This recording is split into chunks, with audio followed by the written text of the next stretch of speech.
আরে জীবনদা চললে একটু বিশুদ্ধ অক্সিজেন নিতে যাচ্ছি রে ভাই। এত বড় লাগেছে করে কি অক্সিজেন নিয়ে আসবে নাকি? আরে জীবনদা, এই যে ব্যাগেটাকের মধ্যে কি তুমি অক্সিজেন ঢুকিয়ে নিয়ে আসবে নাকি? আর তাছাড়া তোমার এত সুন্দর জীবন আলো বাগান আছে। শোনো ভাই, আমরা ভুটান যাচ্ছি।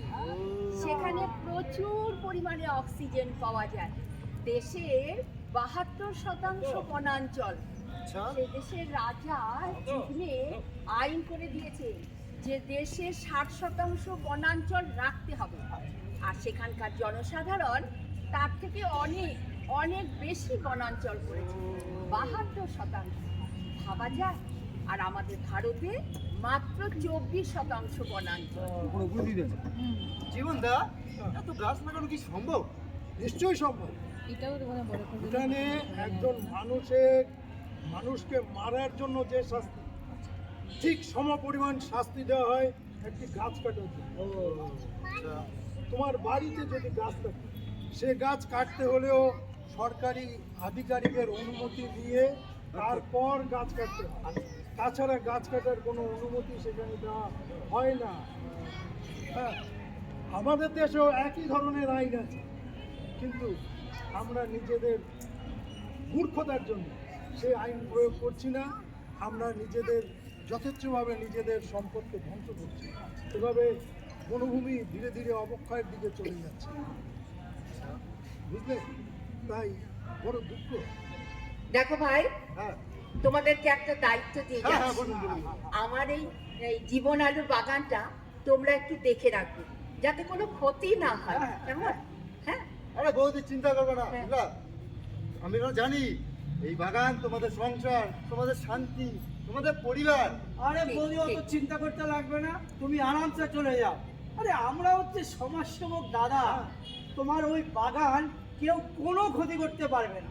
যাক বাবা, নিশ্চিন্ত হলাম। হ্যাঁ, থ্যাংক ইউ। চলো চলো। এবারে আমরা আসি। হ্যাঁ হ্যাঁ হ্যাঁ, অবশ্যই অবশ্যই অবশ্যই সাবধানে যাবেন দাদা, সাবধানে যাবেন। ভালো থেকো তোমরা। হ্যাঁ হ্যাঁ, অবশ্যই অবশ্যই।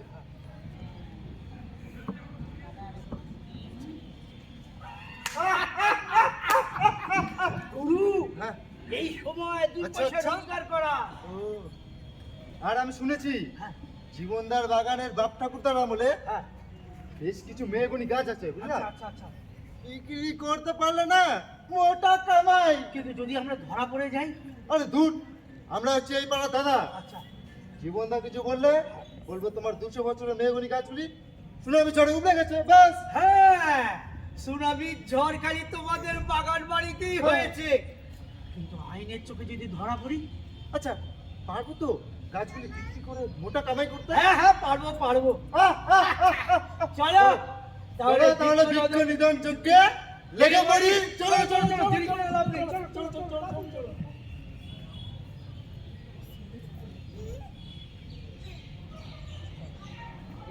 গুরু, হ্যাঁ গাছগুলো তো দেখলাম, হ্যাঁ, ভালো ভালো মাল পাওয়া যাবে কিন্তু, বলে দিলাম আমি কিন্তু। তো দেখলাম বড় বড় সাইজের মোটা মোটা আছে গাছ। হ্যাঁ, ভালোই ধান্দা হবে। একদম ধান্দা হবে। তাহলে চলো ওই হ্যাঁ, গাছ সঞ্জয় কাটাতে সঞ্জয় হ্যাঁ, করতে লাগবে না? হ্যাঁ, চলো চলো চলো চলো, আর হ্যাঁ। 4টে লোকও লাগবে। একদম একদম একদম। চলো চলো চলো।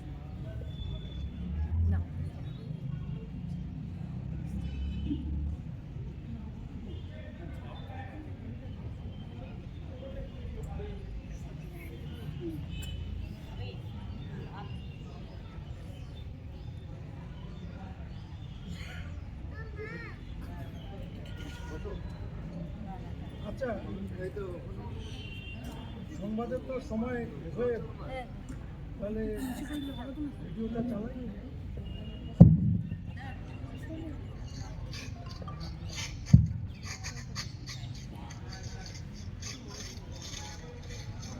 সুসংবাদ রূপক দে সরকার। আজকের বিশেষ বিশেষ খবর হলো, বিশ্ব উষ্ণায়নের যুগে প্রচুর জীব বৈচিত্র্যের পরিবর্তন ঘটছে। উত্তর এবং দক্ষিণ মেরুতে হিমশৈল গলে যাওয়ার ফলে প্রচুর শ্বেত ভল্লুক তাপমাত্রা সহ্য করতে না পেরে মারা যাচ্ছে।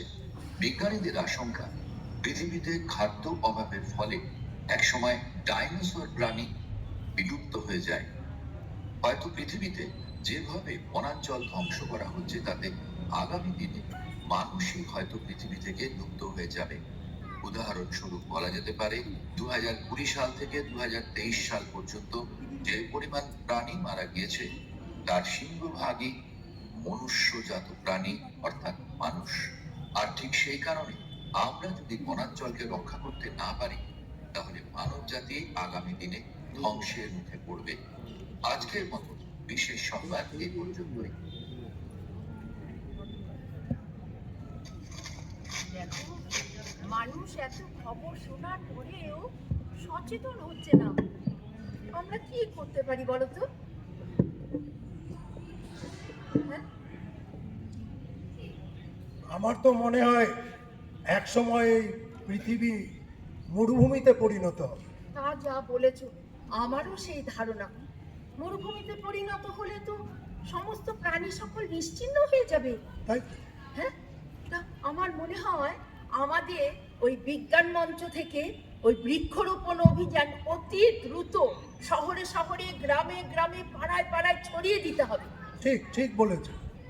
বিশ্ব উষ্ণায়নের যুগে আমরা যদি চারা গাছকে ঠিকমতো রোপণ করে তার পরিচর্যা না করি তাহলে আমাদের ভবিষ্যৎ একদম অন্ধকার হয়ে যাবে। আমাদের পৃথিবী সত্যি একদিন মরুভূমি হয়ে যাবে। ভাবতে অবাক লাগছে, আমাদের বনাঞ্চল ধীরে ধীরে যেভাবে কমে যাচ্ছে তাতে করে সমূহ বিপদ চলে আসছে আমাদের। ভুটানের কথা খুব মনে পড়ে জানো। ভুটান থেকে ফিরে আসার পর মনটা খারাপ। ভুটানের বুমথাং পাখিরালয়ে পাখির কলতান শুনতে পেতাম। ওই শোনো, আমাদের জীবন আলো বাগানেও পাখির কলতান শুনতে পাচ্ছি এখন। শুনতে পাচ্ছ? আর ছাড়ো এসব। আমাদের এত সুন্দর বাগানে ওই 200 বছরের পুরনো মেহগনি গাছগুলো ওরা চুরি করে সব কেটে বিক্রি করে দিল। বলো, তাও ওই হিজল, মুড, এই খুব সস্তা দামের ওই গাছগুলো থাকাতে তাও আমরা একটু অক্সিজেন পাচ্ছি। আমরা গ্রামে আছি, তবুও রাত্রিতে একটু শান্তিতে ঘুমোতে পারছি। ওরা চুরির টাকায় এসি কিনে বাড়িতে রেখে দিচ্ছে রাতে শান্তিতে ঘুমানোর জন্য, তাও ওদের রাত্রিতে ঘুম আসে না। পরিবেশ ধ্বংস করে কোনো দিনও শান্তিতে মানুষ ঘুমোতে পারবে না। তার হ্যাঁ, ওইসব ছাড়ো, ওইসব ভেবে লাভ নেই। বরং এক কাজ করি, আমরা হচ্ছে কালকে ওই সরকারি নার্সারি থেকে কতগুলো চারা গাছ নিয়ে এসে আমরা আবার নতুন করে আমাদের জীবন আলো বাগানটাকে সাজাই। খুব ভালো কথা বলেছ। আমরা বরং ওই করি, সরকারি নার্সারি থেকে চারা গাছ এনে আমাদের বাগানকে সুন্দর করে সাজিয়ে তুলি। নতুন করে শুরু হোক আমাদের জীবন আলো বাগানের যাত্রা। চল, ঠিক আছে। না, তুমি রেডিওটা নিয়ে যাও, আমি এগুলো একটু পরিষ্কার করব। ডাস্টবিনটা বা কোথায় রেখেছো? ওইদিকে বোধহয়। হ্যাঁ,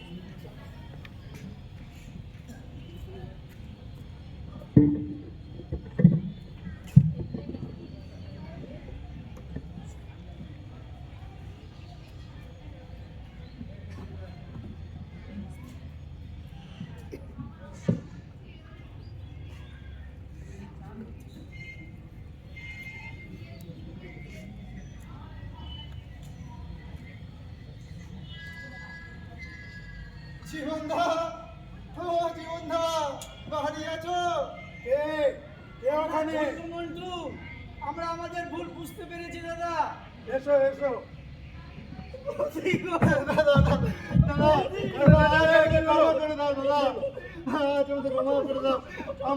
আমাদের সংসারে আজ কেউ নেই। আজ থেকে আমরা আপনার বিজ্ঞান মঞ্চের সদস্য পদ গ্রহণ করবো। বৃক্ষরোপণের কর্মসূচিতে যোগদান করব। তোমাদের চৈতন্য হোক। আমরা আমরা ওই টাকার লোভে গাছগুলো বিক্রি করে দিয়েছি, আমরা চুরি করে। আমরা ভুল বুঝতে পেরেছি। কাল রাতে খবর শোনার পর আমরা সচেতন হয়েছি, কিন্তু কিন্তু এই গাছ ছাড়া আমাদের আর কেউ নেই। আমাদের পরিবারে সব কিচ্ছু কেউ নেই। গাছই হচ্ছে আমাদের পরিবার, আমাদের সংসার। রেডিওতে খবর শোনার পরে এই প্রকৃতিকে সুন্দর রাখতে হবে, গাছপালাকে ভালোবেসে কাটাতে হবে, সুন্দর পরিবেশকে ভালো করতে হবে।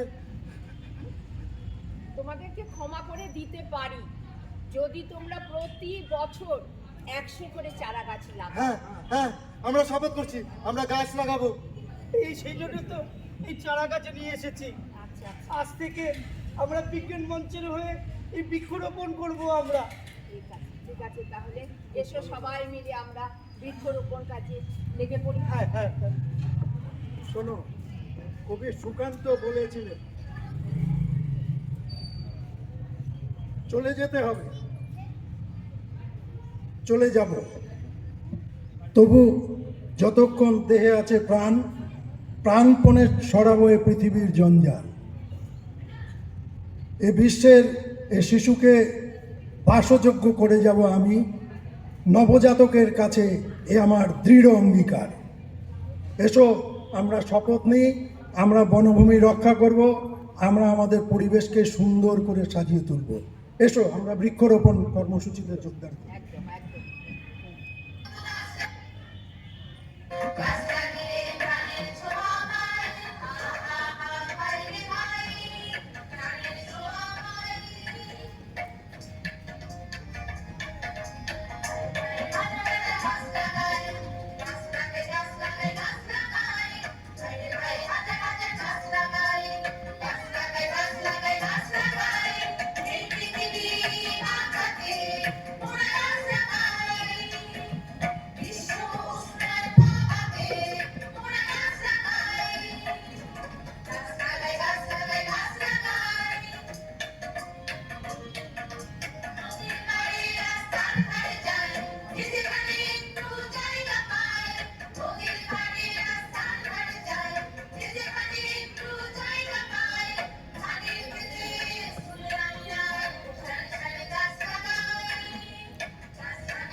আমাদের নাটক এখানে সম্পন্ন হলো।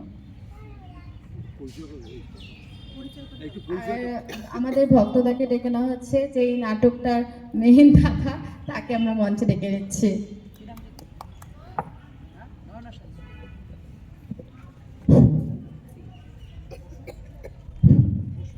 উপস্থিত শিক্ষক মণ্ডলী এবং ছাত্র মণ্ডলীকে আমি জানাই বিজ্ঞানের অভিনন্দন।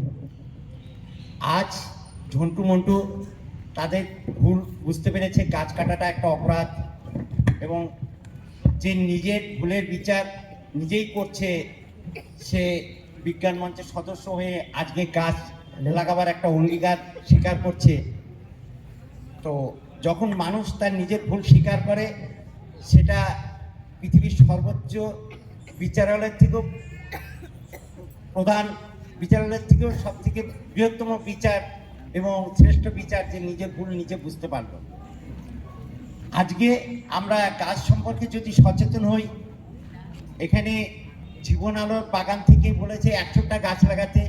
তা আমি অনুরোধ করব, আমরা এখানে যে কজন দর্শক আছি, তারা যদি প্রত্যেকে 100টা না লাগিয়ে একটা শূন্য বাদ দিয়ে যদি 10টাও গাছ লাগানো হয়, তাহলেও আমার মনে হয় এই পৃথিবী শিশুদের বাসযোগ্য হবে, যেটা সুকান্ত কবিতার মাধ্যমে আমাদের নাট্যশিল্পী বলেছে।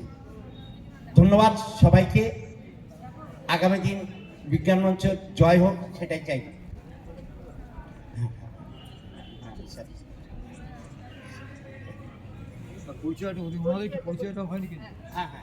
হ্যাঁ, আচ্ছা, আমাদের এখানে মঞ্চে যারা উপস্থিত আছে তাদের যারা অভিনয় করেছে পরিচয়।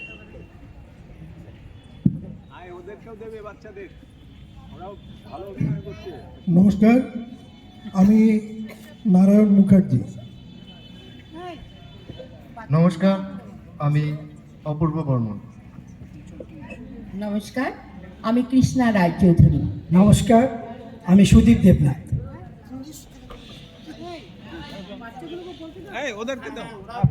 বলো তোমাদের নামগুলো বল।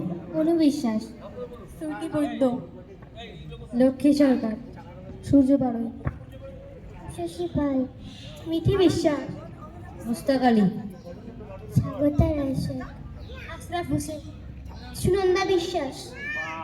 অসংখ্য ধন্যবাদ সকলকেই। আমি অর্পিতা বিশ্বাস। অসংখ্য ধন্যবাদ। আমরা খুব সুন্দর একটি মেসেজ পেলাম আজকে গুণী শিল্পীদের দ্বারা অভিনীত এই নাটকে। আমরা ওনাদের সম্মানিত করব উত্তরীয়ের মাধ্যমে। উত্তরীয় পড়িয়ে ওনাদের সম্মাননা প্রদান করা হবে। আমি সমস্ত নাট্য কলাকুশলীদের মঞ্চে আসতে অনুরোধ করছি। আপনারা সকলে আসুন। পশ্চিমবঙ্গ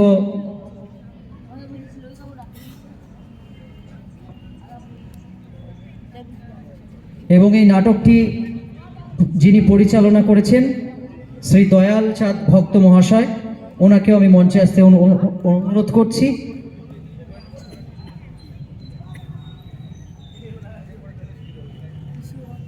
পশ্চিমবঙ্গ বিজ্ঞান মঞ্চের 40 বছর বর্ষপূর্তি অনুষ্ঠান বিজ্ঞান অভিযান 2026 কৃষি বিজ্ঞান ও চা শিল্প মেলা 2026 ফাঁসিদাওয়া হাই স্কুল ময়দানে অনুষ্ঠিত হচ্ছে।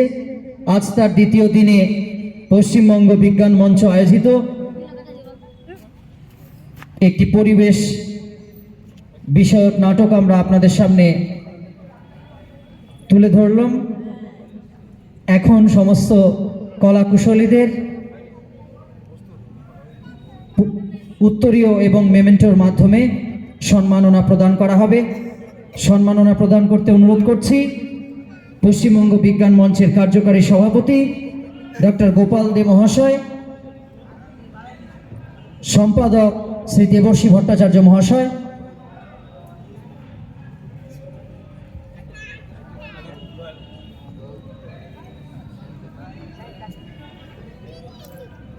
সম্মাননা প্রদান করছেন কার্যকারী সভাপতি ডক্টর গোপাল দে মহাশয়। করতালির মাধ্যমে কলাকুশলীদের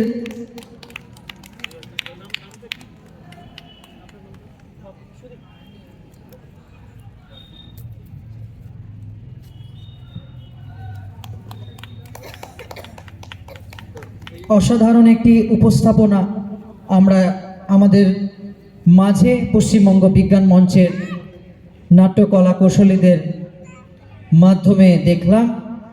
খুব সুন্দর মেসেজ গেল সকলের কাছে। বর্তমানে বিশ্ব উষ্ণায়নের প্রভাব গুরুতর হয়ে উঠেছে আমাদের পৃথিবীতে। সেই কারণেই জলবায়ু তথা বিশ্বের এক আমূল পরিবর্তন ঘটেছে। এমত অবস্থায় এই নাটক আশা করি আমাদের আরও বেশি সচেতন করে তুলবে। আমরা সচেতন নাগরিক হব। গাছ কাটার চেয়ে বৃক্ষরোপণের দিকে যেন আমাদের বেশি মনোযোগী হতে পারি। এই নাটকের মাধ্যমে এই মেসেজ যেন আমাদের প্রত্যেকের হৃদয়ে বা আমাদের বিবেককে নড়িয়ে দেয়। আমরা প্রত্যেকেই যেন আমাদের পরিচালক যিনি খুব সুন্দরভাবে বললেন 100টা না হলেও বছরে অন্তত পক্ষে 10টা করে বৃক্ষরোপণ আমরা যেন করতে পারি।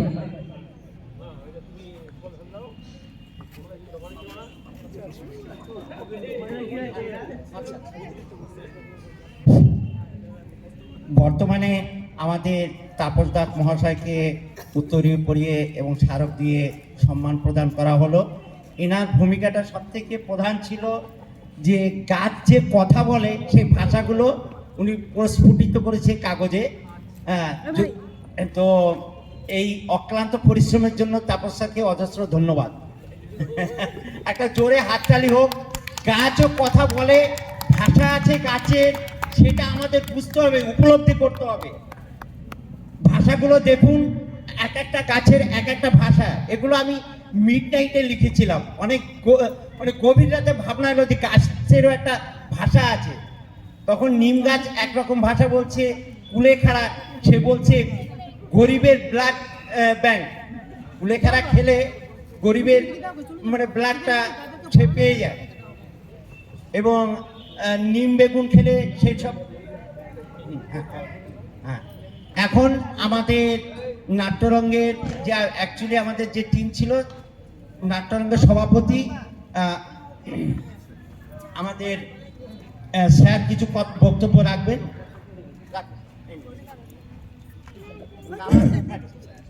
নমস্কার, আমি আপনাদের এই নাটকের মাধ্যমে আমাদের পরিচালক দয়ালচাঁদ ভক্ত যে বক্তব্য তুলে ধরার চেষ্টা করেছেন সেটা প্রস্ফুটিত করার চেষ্টা করলাম। আপনাদেরকে যে কথাটা বলা দরকার সেটা হচ্ছে, এই সময় যদি গাছ লাগানো হয় তাহলে কিন্তু একটা গাছও বাঁচানো মুশকিল হবে। এটা বৃক্ষরোপণের সঠিক সময় নয়। বৃক্ষরোপণের সঠিক সময় হচ্ছে বর্ষার মরশুম, মানে জুন, ইংরেজি জুন জুলাই মাস। জুনের তৃতীয় সপ্তাহ থেকে জুলাইয়ের দ্বিতীয় সপ্তাহ পর্যন্ত অরণ্য পক্ষ পালিত হয় পশ্চিমবঙ্গ জুড়ে বন বিভাগের উদ্যোগে। সেই সময় বন বিভাগ থেকে চারা গাছ বিতরণ করা হয়। আপনারা সেই সময় চারা সংগ্রহ করে যদি ঠিকমতো নিজেদের জায়গা পছন্দ করে রাখেন এবং সেখানে চারা গাছগুলো ঠিকমতো লাগান, তাহলে নিঃসন্দেহে আপনারা সেই গাছ বাঁচিয়ে তুলতে পারবেন এবং আগামী দিনে যেটা আমাদের একটা সম্পদ হয়ে থাকবে। আমি এইটুকুই বলার জন্য মাইকটা নিয়েছিলাম। অনেক ধন্যবাদ। কৃষি বিজ্ঞান ও চা শিল্প মেলা আজকে যে এখানে অনুষ্ঠিত হচ্ছে, আমরা শিলিগুড়ির নাট্যরঙ্গের পক্ষ থেকে এখানকার উদ্যোক্তা সহ সকল কর্মকর্তাদের হার্দিক অভিনন্দন জানিয়ে আমার কথা এখানেই শেষ করছি। নমস্কার। একটা প্রসঙ্গ এখানে উত্থাপন করতেই হচ্ছে।